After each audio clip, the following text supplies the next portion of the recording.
Та бүхэнд бид энэ өдөр өөрийн оронд дуулсан үйл явдлын мэдээлэлээс танилцууллаа. Та бүхэн одоо дэлхийд дахин дуулсан үйл явдлын мэдээлэлд анхаарлаа хандуулна. Сайн байцгаана үзэгчдээ. Энэ өдөр мэдээллийн хөтөлбөр та бүхэнд олон улсын мэдээллээс танилцуулахад бэлэн болоод байна. Студид олон улсын тамирч гантлага ажиллаж байна.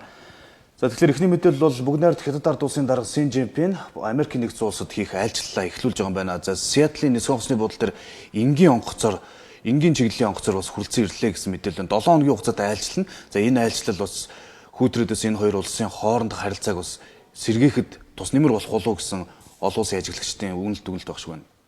Тэгэхээр одоо Америкийн нэгдсэн улсад хоёр чухал хүн айлчлал хийж байна. Ромын католик шашны тэргүүн ангадугаар Франциск болон Хятадын ерөнхийлөгч Си Жинпин хоёрын айлчлал өөр хоорондоо ихээхэн ялгаатай байгаамаа. Хэрвээ ердийн үед бол байсан бол Хятад улсын ерөнхийлөгчийг Америкийн нэгдсэн улсад бол илүү ихээр хүндэтгэн хүлээн авах ёстой бол байсан баг.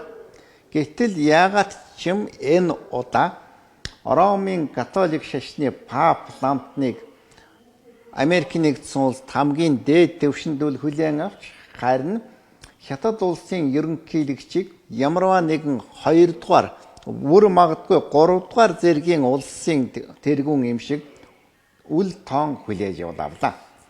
Тэгээд Хятадын ерөнхийлөгч Си Жинпин ерөнхийлөгчийн онгоцоор улс ердийн нэгэн Хятадын иргэний агаарын тээврийн нисэх онгоцоор Америкийн нэгдсэн улсын нийслэл Вашингтон юм уу эсвэл хамгийн олон хүнтэй Нью-Йорк хотод бол биш, харин Сиэтл гэдэг хүн болгоны төдийлөн сайн мэдэхгүй тийм хотод бууж байна. Түүнийг Эверетт хотын Пен гэдэг нисэх буудалд бол буусны дараагаар Си Жинпин ерөнхийлөгчийн суусан автомашины цуваа нэлээд удаан явж Сиэтл хотод бол хүрэлцсэн бол ирсэн. Си Жинпин нэг Америкийн нутаг дэвсгэр дээр хөл тавьгаад ерөнхийлөгч Барак Обама түүнтэй уулзах завгүй байсан юм а.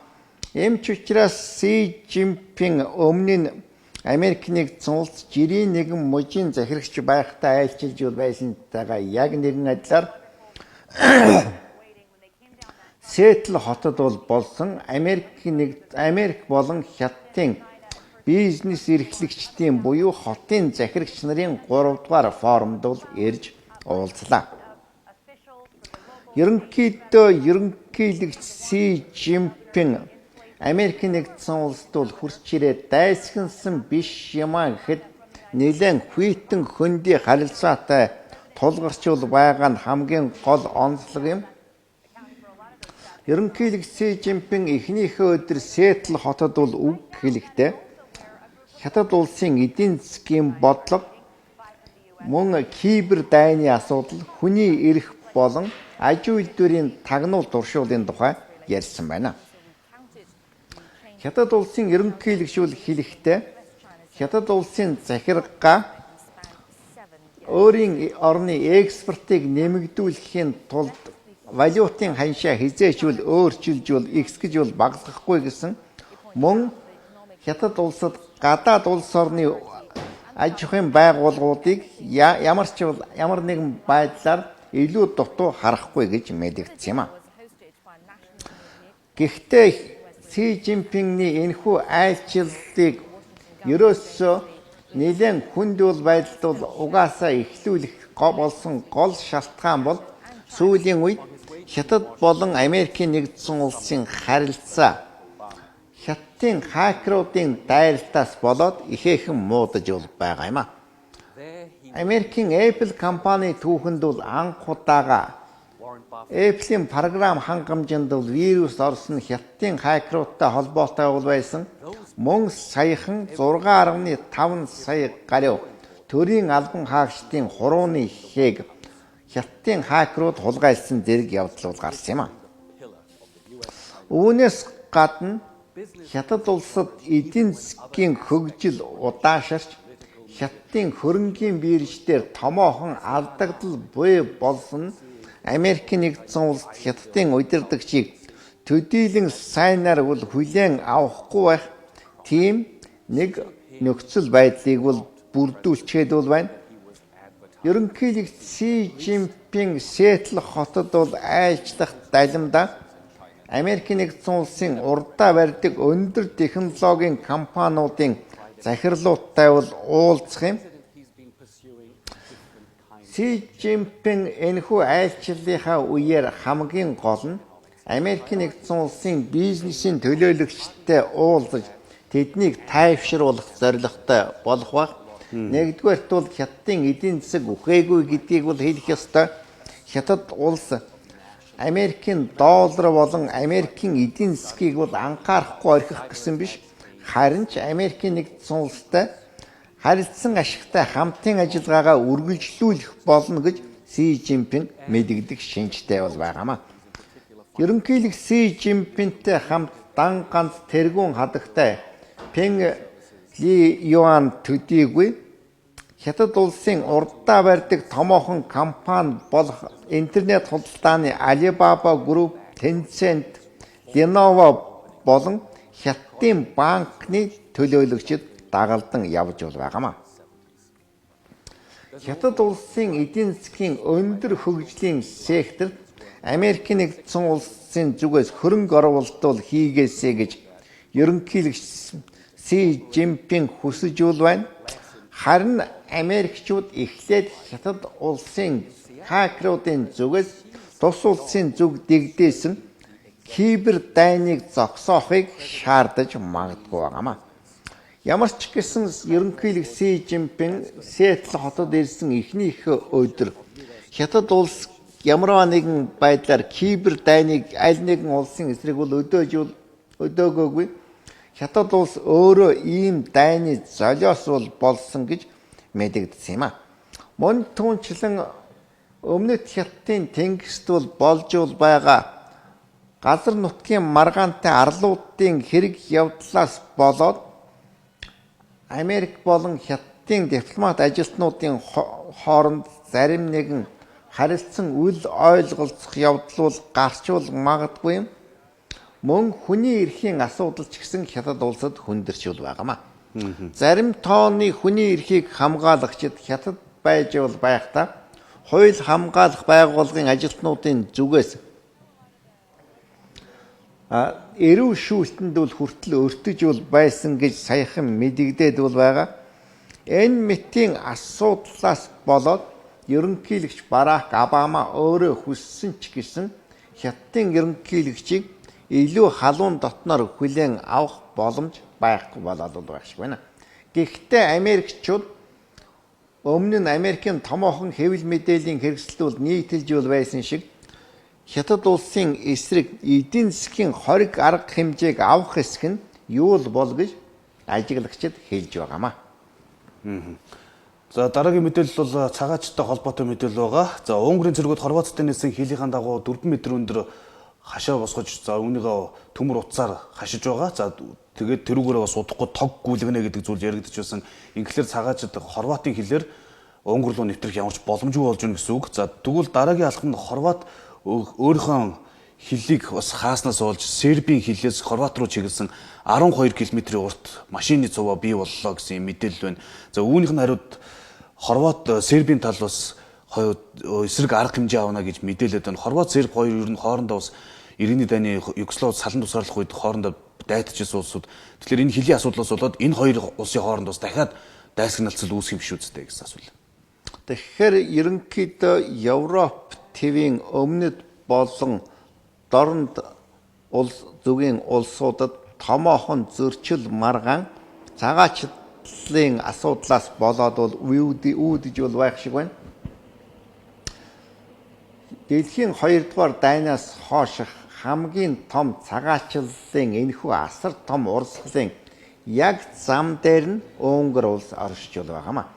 Унгарын эрх баригчдын өмнө цорын ганц аврал нь бол авраг том хил дээрх хан хэрэм байгуулснаар бол бүх хэрэг бол бүтэх юм шиг Унгарын эрх баригчид санагдаж байгаа бол та сүүлийн 2-3 хоногийн дотор Унгар болон Хорватын хил дээр маш хурдан хугацаанд хамгаалалтын төмөр хан босгох явдал Унгарын эрх баригчдын анхаарлын гол төвд байлаа. Хил дээр хамгаалтын хан босгох явдлыг Унгарын армийн дайчид шууд хариуцсан хийж бол байна. Энэ бол жирийн нэгэн төмөр бол хашаа биш, жирийн нэгэн өргөс төмөр тор биш. Энэ бол маш бат бүх тусгай ган төмөр утсыг бол гүйлгэж бол байгаа. Хамгаалтын цогц систем юм гэж мэргэжлэнүүд бол хэлж бол байгаамаа. Тэгээд энэхүү ган төмөр утсуудыг техник хэрэгсэл хэрэглэн чангалж бол байгаа болохоор жирийн хүний хүчин чадлаар дастах боломжгүй гэж Унгарын эрх баригчид бол үзэж бол байна. Харин энэ үеэр Хорват болон Унгарын хилийн орчимд бол байдаг.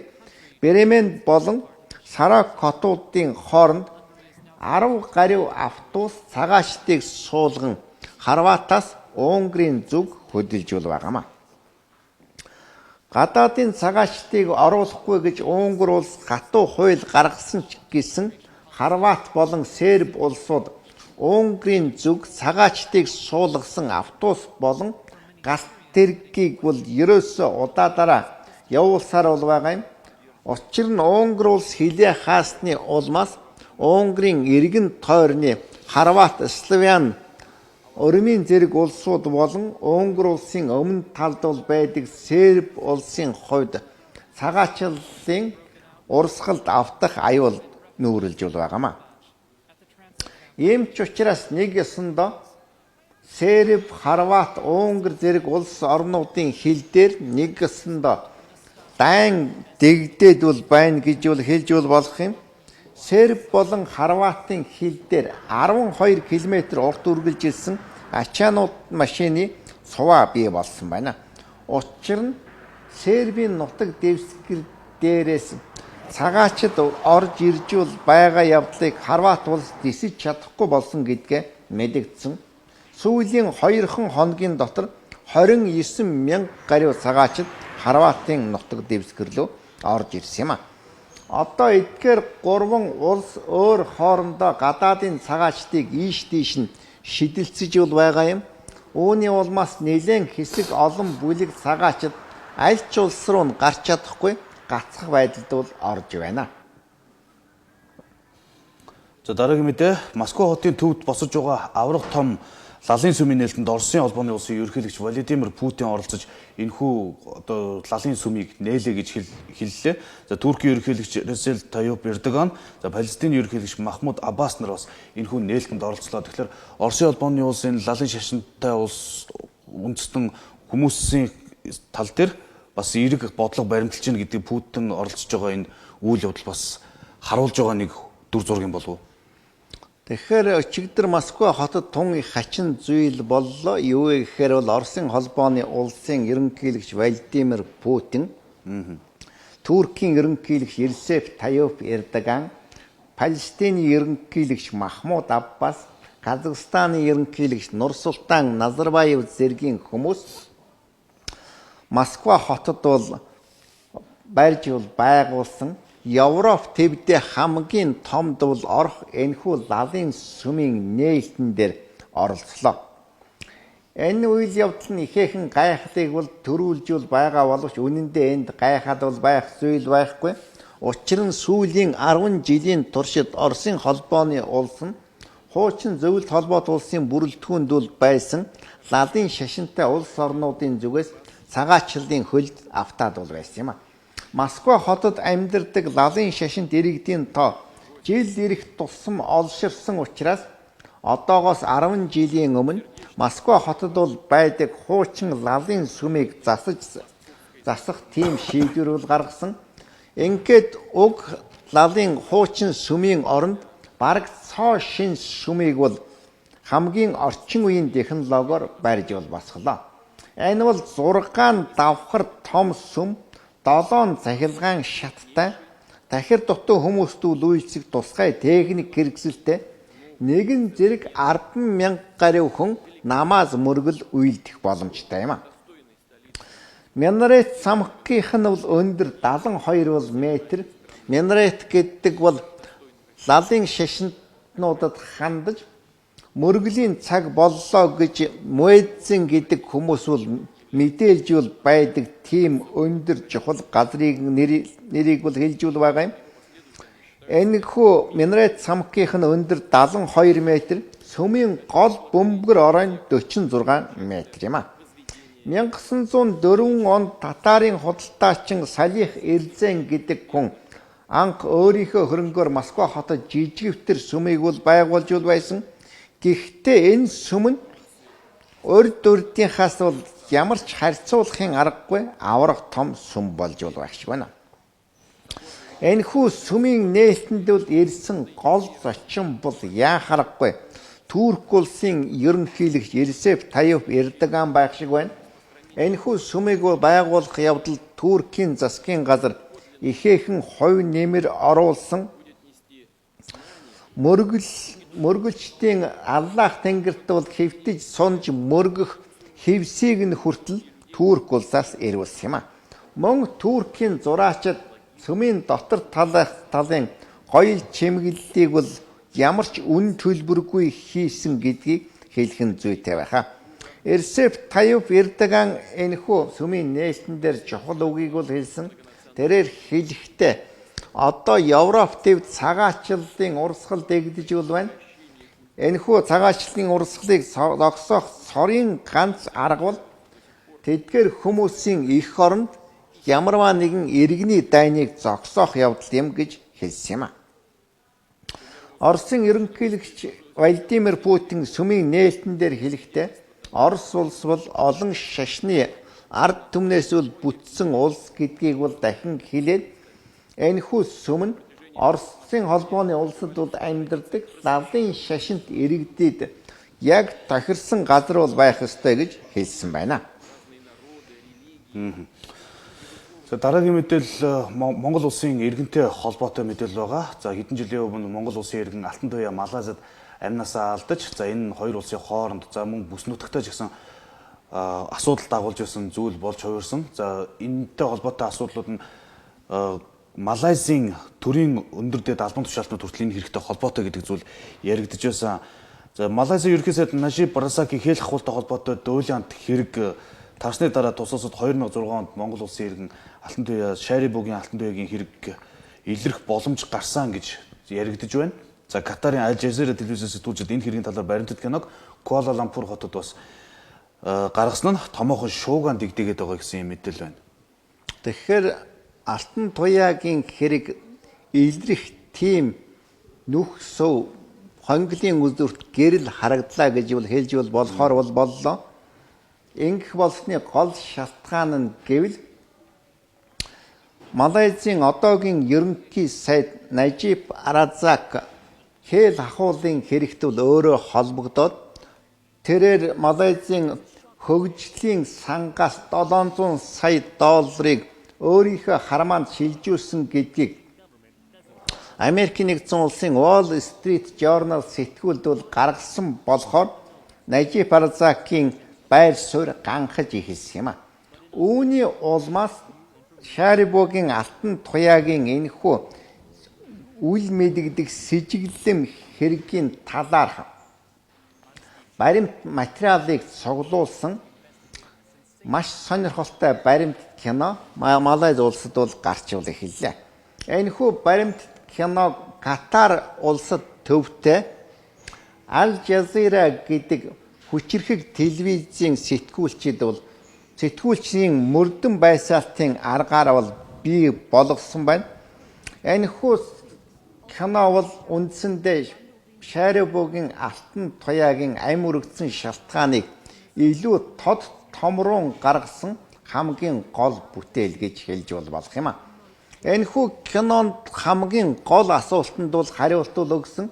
Юу вэ гэхээр Алтан туяагийн амь насыг бол хөнөөсөн гэгдэж байсан.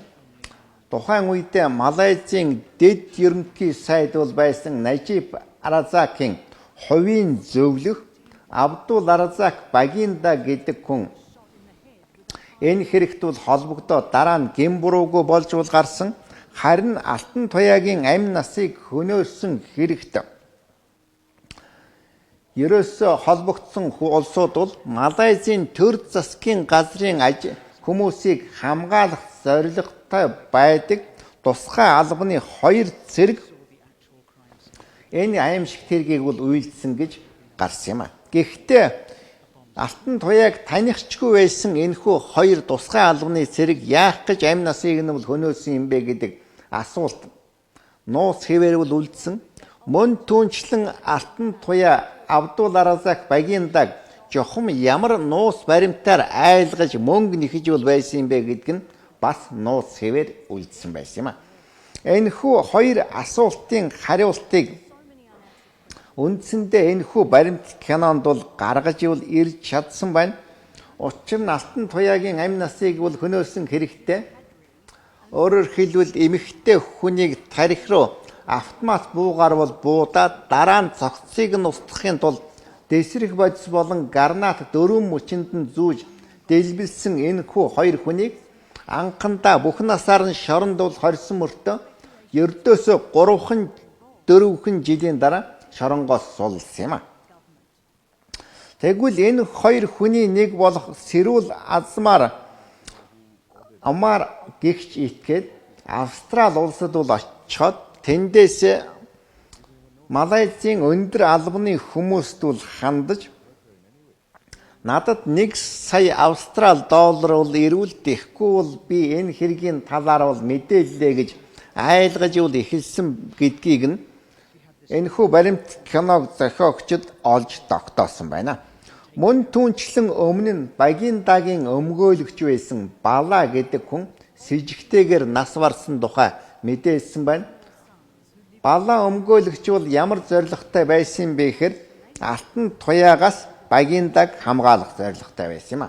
За үзэгчдээ би та бүхэндээ дэлхийд дахинд болж өрнөж байгаа үйл амьдралын мэдээ сурвалжлуудаас дуулгалаа.